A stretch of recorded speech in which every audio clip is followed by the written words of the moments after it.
পঞ্চগড়ে আবারও শুরু হয়েছে শৈত্যপ্রবাহ। গত দুদিন ধরে এখানে তাপমাত্রা 10 ডিগ্রি উপর থাকলেও রবিবার আবারও নিচে নেমে এসেছে। রবিবার সকাল 9টায় 9.4 ডিগ্রি সেলসিয়াস তাপমাত্রা রেকর্ড করা হয়েছে। এদিকে সকালে সূর্যের মুখ দেখা গেলেও মৃদু শৈত্যপ্রবাহ থাকার কারণে বেশ ঠান্ডা অনুভূত হচ্ছে।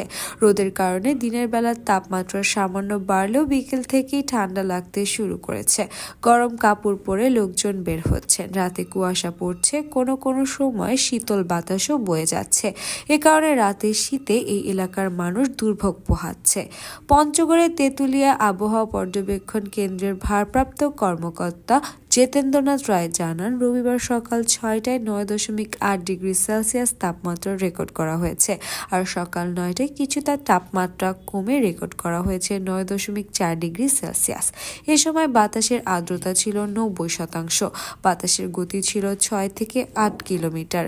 মৃদু শৈত্যপ্রবাহ বিরাজ করছে বলে জানান তিনি।